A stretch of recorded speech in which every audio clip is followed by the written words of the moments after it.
propriétaire d'un terrain qui appartient aux copropriétaires d'un lotissement, et ceci depuis 2012. C'est tout ce que je lui demande. Qu'il l'a acheté surtout. Alfred de Montry, après tout ce que vous avez dit. Ouais, alors très rapidement, je vais commencer pour ne pas oublier ce qu'a dit M. Gabo. Il faut que vous sachiez que ce terrain, c'est un lotissement privé. La commune n'a rien à dire. Et il a précisé à la fin que ce lotissement a été validé en 2002. C'était avec M. Delta. Voilà. Donc, le terrain en question, je ne le connais pas. Validé par M. Delta, le lotissement est privé. Seulement, ce qu'il faut dire, ce lotissement privé a été vendu à bas prix. Donc, voilà le problème, à bas prix. Donc, finalement, il y a certaines réalisations que le lotisseur n'est pas en mesure de faire. Alors, je suis ce que j'ai dit.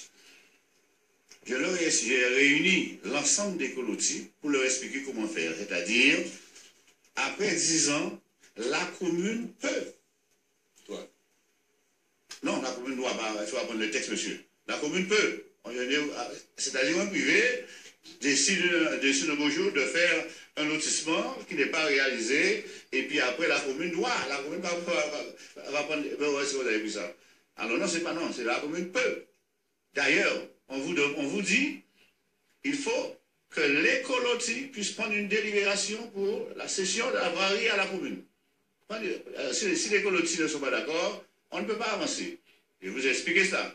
Deuxièmement, il ne s'agit pas que les colotis disent, eh bien, la commune, voilà, non, c'est pas ça. Il faut, par délibération, que les conseillers municipaux prennent la décision d'accepter. Et ce n'est qu'à ce moment que la commune peut, mais seulement il faudrait que le lotissement existe déjà depuis plus de 10 ans. Il y a ça, plus de 10 ans. Et après, eh bien, la commune peut décider de mettre dans son budget et peut aussi programmer. On peut dire, mais cette année, je ferai telle portion de route, ça dépend en fonction des possibilités de la commune, parce que la commune, il y a le lotisseur qui a fait son argent, on n'a rien à voir avec ça. Donc voilà ce que nous avons décidé. Deuxièmement, s'agissant de l'église. Pour répondre à ma question, M. Denayer, ce que je vous demande, c'est comment est-ce que vous, parce que c'est peut-être M. Delta qui était à l'origine de ce lotissement, avez pu être propriétaire en 2012 de cette parcelle qui ne vous appartient pas.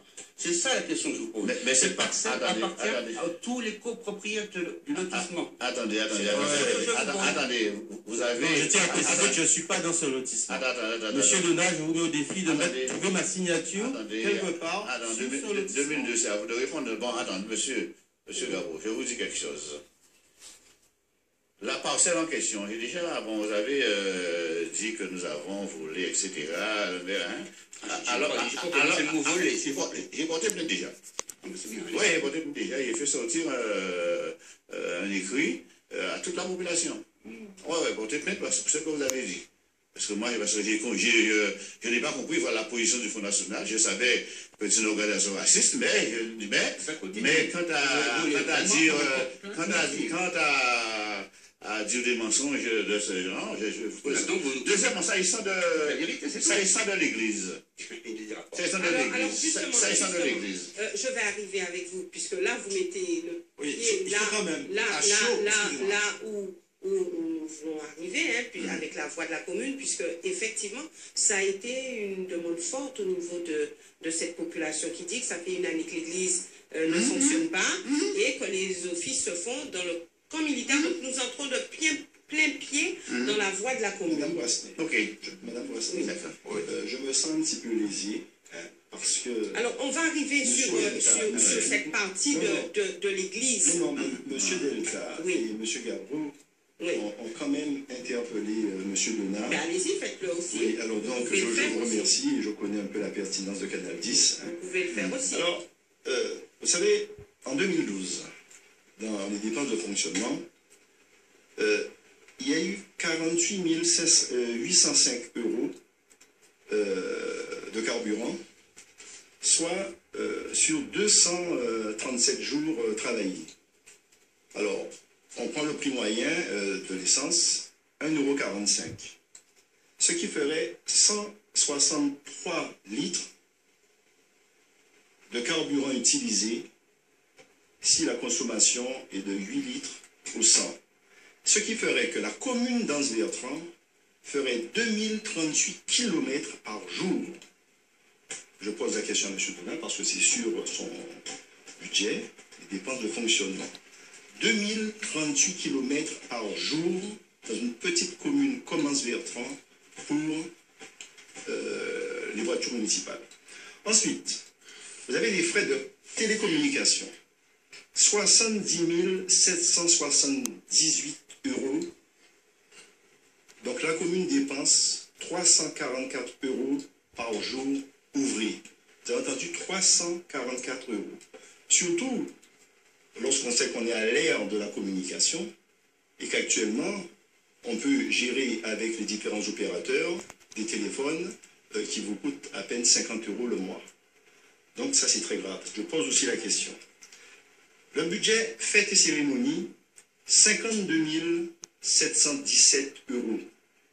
Alors, ces fêtes, je ne sais pas où elles ont lieu. Lorsqu'on sait que Anse-Bertrand fourmille de champions, et j'ai justement eu l'occasion de, vous connaissez mon positionnement dans le sport, j'ai reçu la visite d'une association d'anciens cyclistes d'Anse-Bertrand, de la Guadeloupe plutôt, gérée par Claire Valentin et Gilbert Gibrien, pour que M. Donat Herry récompense les cyclistes d'Anse-Bertrand en la personne de Bozor, de Delta, de Corentin Nicholson, Tronchet, Jean-Pi, Jeanne Moulière, que vous connaissez, qui a quand même honoré Anse-Bertrand par ses prestations, d'Orange Elixin, d'Orange Edmond, Régis Marichou, palmiste, M. Donat, vous permettez, vous avez déjà pris le temps de parole, Luce, Dopin Arlin, Vélin Prosper, Lozi, tout ceci a été fait sous la proposition de Claire Valentin, notre illustre champion. M. Donat Herry n'a pas voulu récompenser, alors que tout était déjà acheté. Non, non, je n'ai pas tout. Je termine. Tout avait déjà été acheté. C'était juste symbolique que le maire d'Anse-Bertrand adhère à cette idée. Ensuite, quand vous avez Anse-Bertrand, un écrivain, sous la personne de Chérubin, qui nous a honorés avec Anse-Bertrand d'antan, qui a reçu une médaille et il a demandé au maire de l'accompagner dans cette démarche. Le maire a refusé. Vous vous rendez compte? Il y a un sportif de haut niveau, handicapé à Anse-Bertrand, qui a fait la gloire de Mont-Lalo, est ignoré par le chef d'édilité d'Anse-Bertrand. Lorsque je vous dis qu'il y a 52 717, j'en ai terminé, la médecine du travail et la pharmacie, lorsque vous regardez les dépenses de fonctionnement, zéro. Je ne comprends pas, il n'y a jamais de problème en Anse-Bertrand, zéro au budget. Par contre, il y a une session d'immobilisation, et j'aurais bien voulu savoir ce que c'est, de 448 000 364. Quelles sont ces immobilisations CDI? Allez-y, M. Donat, rapidement. J'espère que les agents communaux, surtout la comptabilité, n'écoutent pas parce qu'ils vont rire. Monsieur Dubois, je crois qu'il serait intéressant, bon pour toi, hein, de venir en mairie. Mais M. Donat, vous refusez mes rendez-vous. M. Donat. Et là, vous êtes en train de dire une contre-vérité. Je vous demande tout le temps de vous rencontrer. Malheureusement, vous vous souvenez, je vous avais demandé de vous rencontrer. Je vous réalisez les 50 tours du bourg. Une course mythique en Bertrand. Vous n'avez pas reçu, M. Donat. Monsieur Donat, allez-y. Il faut que je réponde. Mais attendez 2 minutes, monsieur Donat. Allez-y, monsieur. Dites-moi oui ou non, monsieur Donat. Est-ce que vous avez accepté d'organiser cette réception pour nos champions qui sont déjà isolés. C'est-à-dire, M. Dubré est en 030 depuis peut-être 6 mois, il ne connaît pas le problème dans 030. En 95, quand je vous ai donné du matériel de sport, en 95, lorsque je vous ai donné mes 200 chaises, parce qu'il n'y avait pas de chaises à la mairie, il y a 6 mois que je vis en 030, monsieur, donnez un peu de respect, je vous ai toujours respecté. Monsieur Dubré, effectivement, il a dit qu'il m'a aidé dans l'élection de 95. Ce qu'il faut qu'il dise, je mets au défi quiconque au Garec pour dire monsieur Dubré nous a aidé dans l'élection de 95. Seulement après... Parlons des anciens et non du Garec. Parce que le Garec, ce n'est pas en 030. Monsieur Nubré, le Garec, c'est votre affaire. Monsieur Nubré. Et puis après, il est vrai, après mon élection de 95, monsieur Nubré nous a prêté quelques chaises, des chaises, parce que le jour... La photo de campagne, c'est mon fils qui l'a faite. Le jour de... La photo de campagne, les réunions avant campagne, qui est-ce qui les a faites? Monsieur Nubré. Et puis voilà le problème. Et puis seulement il m'a présenté des gens bizarres. Voilà, c'est ça le problème. Voilà, des gens bizarres à qui il fallait donner du foncier pour pouvoir construire. Voilà, je n'ai pas connaissant monsieur Dubré. Connaissant monsieur Dubré, c'est pas oublier alors. Connaissant monsieur Dubré. Et c'est la raison pour laquelle vous avez vendu à votre fils. Il y a votre fille. Mais oui, monsieur Delta vient de le prouver tout à l'heure. Avec les délibérations. Alors, monsieur Donat, vous n'êtes pas au vous devez être témoin. Donc c'est une habitude, parce que vous vous souvenez, en 2006, son fils a dit, il était témoin pour dire qu'il était sur Canal 10 pendant les élections. Et finalement, j'ai porté plainte et bien sûr d'être obligé de payer. Alors, je continue. Juste l'explication et ensuite, monsieur Delta. Alors, je disais connaissant M. Dubré, je n'ai pas répondu à sa demande. Il m'a présenté un Haïtien. Un Haïtien qui vivait à Miami, etc. Un gars, un Italien, etc. Vous comprenez? Le connaissant, c'est pas une critique. Le connaissant, je ne pouvais pas engager la commune. C'est ça le problème. Et puis, il a apporté encore quelques matériels de sport. Effectivement, qu'il a apporté ça en 2000, et encore, vous en avez, j'ai qui sont dans le CFA de Guy, ça c'est pas bon. Nous allons mettre terme à cette émission si vous ne respectez Finalement, j'ai décidé d'entasser ces matériels-là. Vous terminez. Et monsieur Delta. C'est simplement ça, voilà. Deuxièmement, attendez, monsieur Delta. Monsieur Donaïri, 2 secondes avant de parler de l'église. Et vraiment, vous avez quelques secondes, monsieur Delta. Et ensuite, j'arrive sur l'église. Tout à fait. Monsieur Donat m'a mis en cause dans le lotissement Les Marguerites. Je le mets au défi de prouver qu'il y a ma signature quelque part, à quelque niveau que ce soit, dans le dossier de ce lotissement. Donc, monsieur Donat, laissez-moi parler, monsieur Donat. Quand on vous parle, le lotissement Les Jardins de Guéry, quand on vous parle de coco, vous parlez des abricots. Parce que c'est votre habitude de répondre hors sujet. Monsieur Gabreau a posé un problème clair. Vous devez lui répondre sur la question posée et ne pas dire que c'est Delta. Delta n'a rien à voir dans ça. Donc, arrêtez de mentir à la population. En 2002, il a dit... Et par contre, je vous ai posé 3 questions. Alors, nous n'allons pas y revenir. Nous avons passé beaucoup trop de temps déjà dessus. Nous n'allons pas y revenir. Alors, rapidement, s'il vous plaît, sur l'église, parce que vous avez été mise en cause par tous ceux qui sont là. Concernant l'église, pourquoi cette situation? Il n'y a pas de situation, il n'y a aucune situation. Parce qu'au niveau de la voix de la commune, ça a été relaté aussi. Mais non. Les vrais croyants ne posent aucun problème. Les vrais croyants ne posent aucun problème. Pourquoi? Parce que ce n'est pas le cadre qui fait la messe, c'est pas dans le cadre qu'on parle de foi. Donc ça ne pose pas de problème à l'évêque, ça ne pose pas de problème au curé, au contraire. Au contraire, ils sont là le dimanche, ils sont là à tout moment. Et voilà, ils visitent l'église, ils voient l'avancée du chantier. Et dimanche dernier, il a encore témoigné. Il a encore témoigné que le chantier avance très bien. Très bien. L'église sera terminée quand? L'église, attendez. Attendez, je vais répondre à votre Madame l'incertain avait dit fin février. Je vais répondre à votre question. Madame l'incertain avait dit fin février. Je vais répondre à votre question. Et nous sommes déjà le 5 mars. Je vais continuer. Allez-y. Je vais continuer. Je disais que ça ne pose pas de problème. D'ailleurs, ce n'est pas le maire qui a imposé l'installation des fidèles à cela. Il y avait le curé, il y avait tous les fidèles qui l'entourent.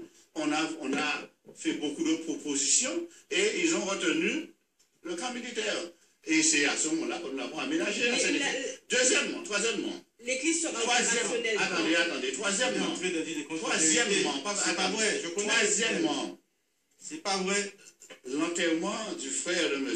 Marcellus de Bruxelles, c'était au camp militaire.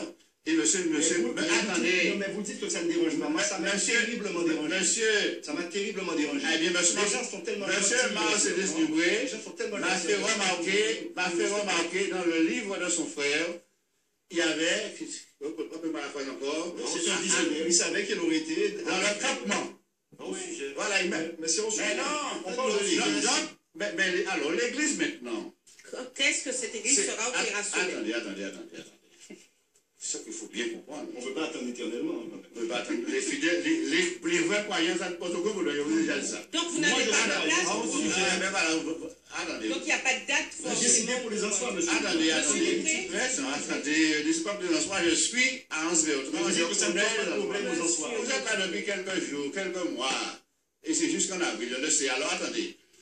Bon, nous continuons. Je disais que l'église, ce n'est pas une église neuve, c'est une église en réhabilitation. Autrement dit, il peut y avoir des églises cachées. C'est ce qui est arrivé. Bon, maintenant... Donc aujourd'hui, vous n'avez pas de date à donner. Je n'ai pas de date à donner parce qu'on met en place une programmation et ça peut retarder. Alors, ce que je peux dire, on est maintenant sur la voûte. Hein, et ça prend du temps.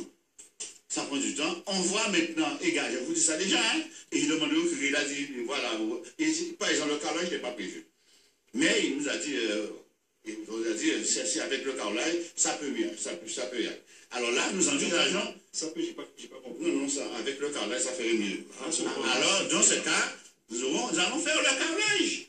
Nous allons aussi, il y a M. Benassi, qui nous dit autour de l'église, il a des habits reconstitués. Voilà, il y a des choses qu'on peut mettre pour faire. Donc vous dites aux enfants patience. Non, mais admettez que quand vous avez dit en 2013 que l'église sera opérationnelle avant fin 2013. Vous avez menti à la population. Mais attendez, je n'ai pas menti à la population.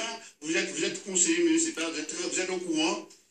Aussi, vous êtes au courant. C'est de la mauvaise foi. Merci, monsieur Donaï. C'est la mauvaise foi. Merci, monsieur Donaï. Il y a sur le budget quand même. Attendez, nous reviendrons avec vous, parce que c'est vrai, vous n'êtes pas forcément très discipliné et c'est un peu compliqué. Donc, je vous demanderai quand même d'essayer de suivre, parce qu'on a un timing à respecter et on est obligé de faire avancer cette émission. Donc, vous aurez l'occasion de revenir, puisque maintenant, je passe à cette phase où vous avez 3 engagements forts à présenter à cette population. Et je crois que ça, c'est très important, puisque les Ansois ont envie de savoir sur quoi est-ce que vous vous engagez, quelles sont les propositions fortes que vous avez à faire pour cette commune, et je crois que ça les intéresse au plus haut point. Maintenant, je débute avec vous, monsieur Gabro, ensuite monsieur Delta, et puis on fera un petit tour sur ces 3 engagements forts. 3 engagements forts. Bon, le premier engagement fort qui va être difficile à gérer maintenant suite au comité d'agglomération qui se met en place, c'est pour que l'eau soit enfin disponible chez tout le monde, dans tous les foyers et de qualité. Ça va être un combat énorme pour lequel je bats déjà depuis plus de 3 ans. Deuxième chose, le tourisme, évidemment, pour faire venir le tourisme, il faut de l'eau, bien sûr, et puis il faut quand même aussi un cadre qui soit donc acceptable. Donc moi, je me propose de faire comme dans certaines communes, de saisir tous les propriétaires de maisons en ruine, de terrains abandonnés au centre-ville, et puis au bout d'un an, si personne ne se manifeste, je ne me souviens plus du nom de la loi, j'ai appris sur mémoire, mais on saisit, puis on construit du propre, on fait du propre. Et on aide aussi les gens qui ont des difficultés à remettre en état leurs maisons si elles sont retapables, entre guillemets. Troisième point fort, il faut quand même créer des emplois. Alors bon, l'histoire de la boucle de M. Nairi, c'est une très bonne idée. Oui, moi je ne suis pas comme ça, moi je dis les choses telles qu'elles sont, c'est une très bonne idée. Mais bon, ça ne va pas suffire. Loin de là. Ce qu'il est urgent de faire, parce qu'avec le comité d'agglomération, nous allons avoir au niveau de cette organisation un poids minimum. Nous avons 4 représentants. En face, nous avons des gens qui ont 10, 12, 13 représentants. Pour faire passer des projets de l'importance de ceux que prône M. Delta et pour lequel je suis pas du tout content, non plus, il était excellent, mais voilà, le problème c'est que les moyens vont être considérables de faire ce port de plaisance, d'aménager ça, et bien d'autres choses. Nous serons 4 face à plus de 25 personnes. Est-ce que nous aurons la capacité d'obtenir les fonds de convaincre Mme Carabin, etc., si c'est encore eux qui sont là, je pense, de nous donner cet argent. C'est ça où il y a le problème. Parce que tout le monde fait beaucoup de projets, mais il ne faut plus oublier que maintenant, les maires, à partir de ces élections-là... Je pense qu'ils sont au courant, ils le savent quand même. Vous savez, moi je me demande, parce que quand j'entends dire on va faire ci, on va faire ça, mais vous n'allez faire rien du tout. Vous allez devoir demander l'autorisation au président du comité d'agglomération. Comment on fonctionne en intercommunalité. Oui, mais je ne suis pas sûr que tout le monde le sait. En tout cas, certainement pas beaucoup les électeurs. Il faut qu'ils sachent bien que ça, ce n'est pas gagné. Donc, troisième point fort, comme je vous disais, c'est de faire venir quand même des entrepreneurs, des industries, nous n'irons peut-être pas jusque-là, mais il faut les inciter en faisant baisser les charges qui les font souffrir un peu dans tout le pays. Hein, c'est pas même en métropole. Donc c'est une chose qui serait nécessaire de faire. Créer une espèce de zone prioritaire sur le Nord Grande Terre, tout le Nord Grande Terre, et principalement sur Anse-Bertrand, afin d'inciter les gens à venir. Parce qu'on dit toujours, ah, Anse-Bertrand, c'est le bout du monde, etc. C'est faux, c'est complètement faux. Il suffit de vérifier. Moi, j'ai habité à Saint-François, j'ai habité à Anse-Bertrand. Je mets plus de temps pour faire Saint-François-Jarry que Anse-Bertrand-Jarry.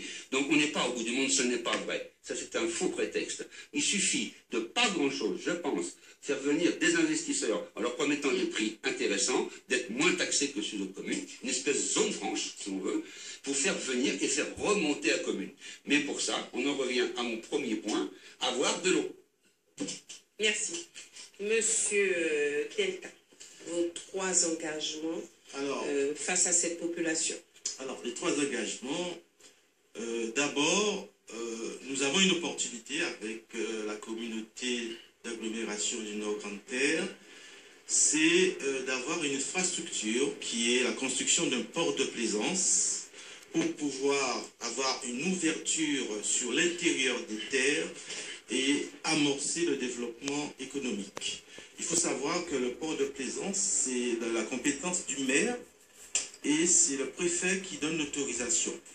Par conséquent, notre priorité en termes d'équipement structurant, ce sera le port de plaisance, parce qu'à partir de là, on peut amorcer le développement touristique, développer les activités nautiques, permettre aux touristes qui arrivent de découvrir l'intérieur des terres et animer le territoire pour pouvoir créer des emplois. Le deuxième engagement fort, ce sera de relooker la commune de Anse-Bertrand, particulièrement le centre-bourg.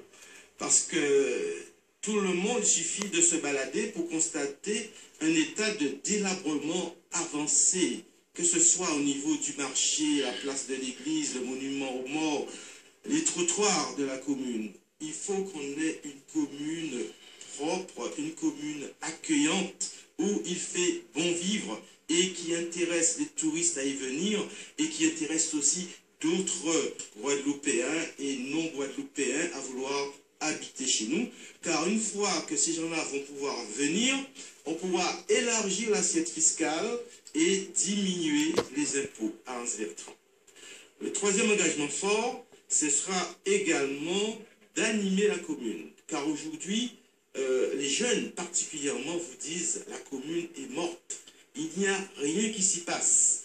Donc, nous allons créer des événementiels régulièrement pour que notre commune soit animée et doter la commune surtout d'équipements et d'infrastructures sportives pour que les jeunes puissent occuper leur temps libre, que ce soit dans le sport ou dans d'autres activités culturelles qui les intéressent. Et puis aussi, un temps fort, j'avais voté un budget à l'équilibre en 2006. Malheureusement, M. Donat n'a rien compris. Il a combattu ce travail important qui est véritable et qui peut être vérifié. Parce que notre commune est sous tutelle depuis très longtemps. Elle pouvait sortir dès 2007 de la tutelle du préfet. Parce que pour sortir de tutelle, il suffit au bout de 2 années de voter un budget à l'équilibre et vous sortez sous tutelle. Donc, il devait simplement valider le travail qui a été fait en 2006 et revoter encore un budget à l'équilibre en 2007 et notre commune sortait sous tutelle et de là, on pouvait décider des investissements prioritaires qu'on pouvait faire notamment à l'égard des jeunes ou à l'égard de la pression fiscale. Mais il n'a rien compris au lieu de tout cela. Merci, il nous a combattus. Merci, M. Delta. Monsieur Donaï. D'accord. Avant le je dois pour la compréhension de nos compatriotes et des téléspectateurs, il faut aussi faire la formation. Monsieur Bedla vient de dire que pour qu'une commune ne soit plus sous tutelle, il faut que voter le budget en l'équilibre depuis 2 ans. Monsieur Delta, pour qu'une commune ne soit plus sous tutelle, il faut que le déficit au compte administratif ne dépasse pas 10% de la recette de fonctionnement. C'est ça. C'est une question de budget. Je vous répète cela tous les jours. Un budget, c'est une prévision.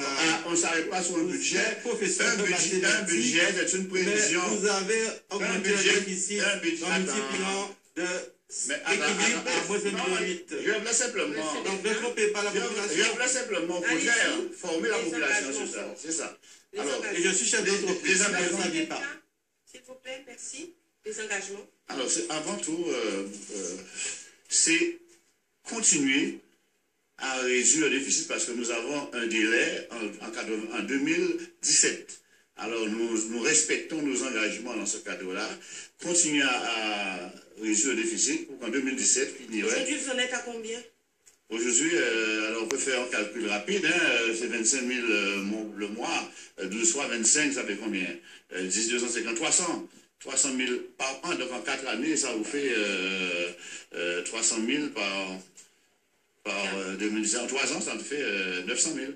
900 000 euros, voilà, nous avons cet engagement à respecter.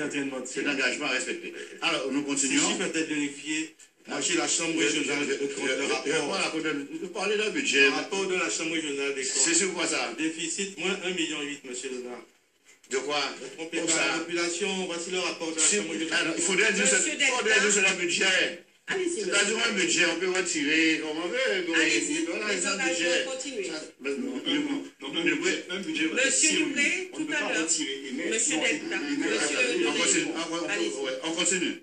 Je passe, je vous passe. Alors, je disais, avant tout, c'est de réduire le déficit pour que nous puissions permettre un meilleur développement. Deuxième point fort, le problème dans ce Bertrand, le problème fondamental, c'est, comme je vous ai dit en entrée jeu, c'est le problème du chômage. Alors, pour régler ce chômage, il faudrait développer. Donc, c'est faire en sorte que nous réalisons un véritable développement pour l'ensemble de la population, en particulier les jeunes, puissent trouver un emploi. Et voilà, c'est le deuxième point fort. Et le troisième point fort, c'est au niveau de la jeunesse. La jeunesse, au niveau, on veut développer, mais pas pour l'extérieur. Il est vrai que nous ne faisons pas la distinction, il faut des jeunes, mais avant tout pour les en soi. Et c'est pourquoi il faudrait qu'ils soient acteurs de leur développement. C'est pour cette raison que nous allons axer notre démarche sur la formation. Quand je parle de formation, je parle de l'école. C'est pourquoi nous sommes obligés de continuer la formation au niveau de l'école, au niveau des associations. Parce que là encore, il faudrait qu'il y ait l'équilibre au point de vue mental.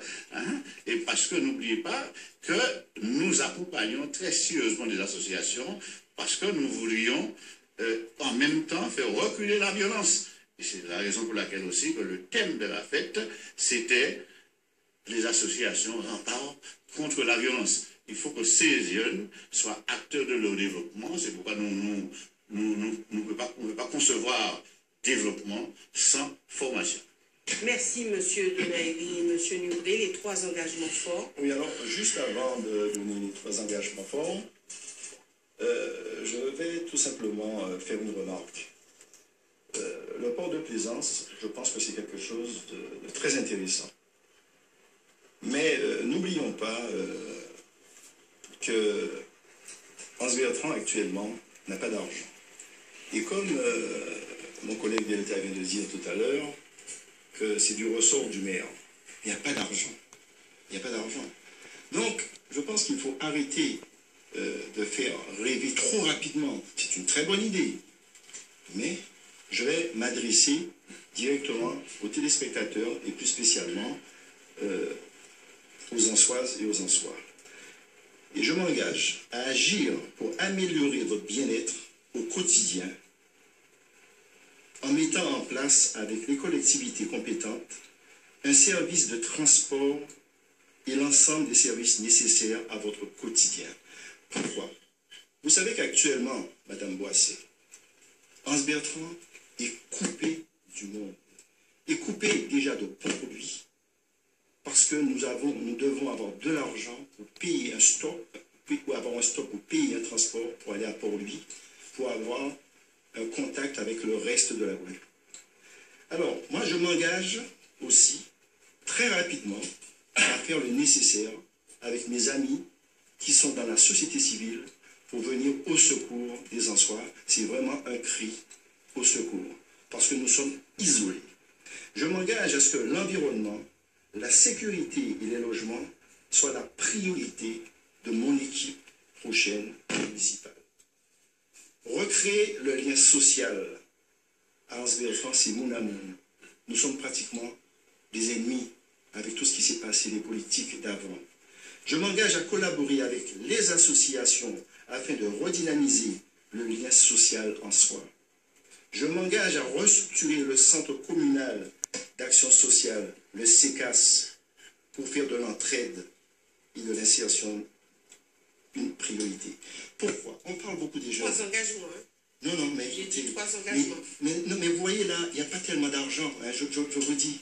Le centre social, parce qu'actuellement, on parle beaucoup des jeunes, mais vous savez que les anciens d'Hans Bertrand sont dans un désarroi tel, c'est impossible.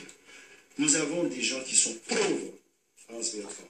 Et le CECAS, nous devons le rendre performant, de manière à ce que ces vieux, qui peut-être depuis 5 ans, 6 ans ne sortent pas de chez eux, puissent redécouvrir ne serait-ce que leur commune, Anse-la-Borde, Chapelle, Grande Vigie, que tous les touristes du monde se déchirent.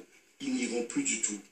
À développer aussi, je m'engage à mettre en œuvre un développement économique durable et créateur d'emplois dans le tourisme, l'agro-transformation, la pêche, le commerce et les services. Je m'engage aussi à mettre en place les structures nécessaires permettant à notre jeunesse de s'installer ou de revenir dans leur commune. Parce que les Ansois, les jeunes Ansois ont déserté la commune, Madame Boissé. C'est grave. Excusez-moi d'insister énormément, mais Hans Bertrand crie au secours. De toute façon, vous aurez l'occasion, messieurs, de développer avec votre population lors des conférences, etc. Puisqu'en une seule émission, on ne pourra jamais tout dire. C'est pour cela que j'ai bien précisé 3 engagements forts. Maintenant, nous passons à la phase conclusion avec vous, Monsieur Gapro. Donc, vous avez cette possibilité de vous adresser directement aux Ansois. Votre conclusion. Ma conclusion, là, je pense que tous les Ansois, ça fait quand même 44 ans, si nos comptes sont bons, qu'on a à peu près les mêmes gens à la direction de leur commune. Ça change l'étiquette un peu de temps en temps, bon, ça c'est la mode, il paraît. Et ils peuvent constater que rien n'a avancé depuis. Alors moi je me dis, messieurs, mesdames, les jeunes surtout, que j'ai rencontrés pas mal, allez voter. Allez voter. Allez voter parce que maintenant, vous êtes responsable de votre commune. Vous êtes responsable des gens que vous allez y placer. Donc, 44 ans des mêmes, tirez un trait et prenez des nouveaux. C'est ça, et c'est pour ça que je me présente, parce que je veux présenter l'alternance. C'est d'ailleurs pour ça que nous nous appelons la troisième voie, parce que nous sommes la voie qui n'a jamais eu la possibilité de donner ses preuves. Et c'est pour cette raison que cette troisième voie, en soi et en soise, vous devez la choisir pour sortir de cette éternelle moune pour moune, ces éternelles magouilles de copinage, et puis un coup je suis à l'UMP, puis un coup je suis à gauche, puis un coup je suis à droite. Mais de toute façon, on se bat toujours pour la même chose, pour un siège. Chez nous, ça n'existe pas, et ça n'existera jamais. Parce que nous sommes fidèles à une idée. Vous vous battez pourquoi? Nous, on se bat pour la France, pour la nation française, pour la République, et que pour tous les Français, quels qu'ils soient et où qu'ils soient dans le monde, et surtout dans les DOM, aient les mêmes droits et les mêmes devoirs qu'en France. Et c'est pour ça que je suis en ce moment en conflit avec M. Dennery, puisqu'il refuse de me donner des réponses. Et donc, je suis obligé de passer par la justice pour les avoir. C'est quand même regrettable, et je le regrette. Mais je n'ai pas le choix. Encore là, il n'a pas répondu. Merci. Donc, voilà ma réponse. Aux en soi, réveillez-vous. Merci. Monsieur Delta, votre conclusion. Je dirais à nos amis électeurs que notre équipe Force, Action et Rassemblement est composée d'hommes et de femmes déterminés, volontaires, pour réussir le développement de la commune d'Anse-Bertrand. Nous avons actuellement une municipalité qui comptabilise 14 années de mandature et les Ansois qui sillonnent les routes de la commune constatent que cette équipe n'a pas de bilan. Donc un changement s'impose et nous sommes prêts au changement. Et ce changement est basé dans un premier temps sur la réalisation d'un programme qui est réalisable. Lorsque je dis port de plaisance, c'est réalisable pourquoi? Parce que d'abord, ça dépend du maire qui décide, et deuxièmement, la communauté d'agglo a le devoir de demander ce que le maire d'Anse-Bertrand veut. Ce n'est pas le maire d'une autre commune qui va décider de ce que nous, en soi, nous voulons. C'est nous, en soi, qui décidons que nous voulons un port de plaisance et ça ne peut être autrement. Donc, je dis aux Ansois qu'il est temps, comme on dit, les arrivées, pour nous changer ça à Anse-Bertrand. Parce que Anse-Bertrand mérite mieux que ce que nous connaissons aujourd'hui. J'ai l'expérience. J'ai voté un budget à l'équilibre, je le rappelle, en 2006. Donc, je vais reprendre la poursuite de cet effort qui va remettre Anse-Bertrand sur les rails financièrement. Nous allons aussi nous occuper particulièrement des jeunes, d'abord en leur donnant une occupation saine, en les accompagnant aussi dans des activités qui vont leur permettre de trouver un emploi. Donc, chers électeurs, chères électrices de la commune de Anse-Bertrand, un changement s'impose. Faites-le avec une équipe crédible, qui est forte, qui a de la compétence, qui a de l'expérience, qui a la volonté de réussir pour tous les Ansois et toutes les Ansoises. Merci. Merci, monsieur. Alors, j'ai écouté avec beaucoup d'attention Tizi Gabo et Edouard Delta. Mais vous savez, Madame Boissé, ce combat, il faut qu'Anse-Bertrand gagne ce combat. Mais vous savez, au départ, il y a un handicap énorme. Et je tiens à avertir la population d'Anse-Bertrand que les dés à Anse-Bertrand sont pipés. Pourquoi? En 2011, on peut observer déjà que le nombre d'inscrits de 4 935 est supérieur au nombre d'habitants, 4 775. C'est quelque chose qui est très grave. Donc les dés sont pipés. En regardant cette liste, nous voyons qu'à Anse-Bertrand, il y a encore un homme qui est né en 1894. Cet homme avait 117 ans en 2011. Alors je tiens à avertir mes camarades qui vont au combat qu'il va falloir être vigilant sur la fraude électorale. Ceci dit, Madame Boissé, je vous dis que c'est avec sérénité. Et après avoir mûrement réfléchi, je me présente aux élections municipales et communautaires de 2014. car après environ 1 an de travail, de rencontres, de discussions avec vous en soi, j'ai accepté de conduire la liste de renaissance afin de concrétiser les projets de restructuration d'Anse-Bertrand. Projet né des discussions, des rencontres, des constats que nous avons dans le cadre du journal, parce que nous avons sorti un journal des indignés, et ce journal s'est transformé, est devenu une association Renaissance. Aujourd'hui, je m'engage solennellement devant vous et j'appelle toutes celles et tous ceux qui veulent et croient à la renaissance d'Anse-Bertrand de voter pour Marcellus Nubret et l'équipe de la Renaissance. Merci. Alfred Bonaidi. Compatriotes en soi, je ne dirais pas que l'heure est grave, je dirais simplement que vous me connaissez. Vous connaissez ma simplicité, vous connaissez mon engagement, vous connaissez mes qualités, mais aussi mes défauts, car je suis toujours à Anse-Bertrand, je vis à Anse-Bertrand parmi vous, je suis sur tous les fronts, ce n'est pas parce que je suis à la tête de la commune, vous me connaissez dans d'autres circonstances. C'est pourquoi je comprends, comme vous, vos souffrances, mais je sais qu'est-ce qu'il faut pour réparer et pour vous permettre de mieux vivre.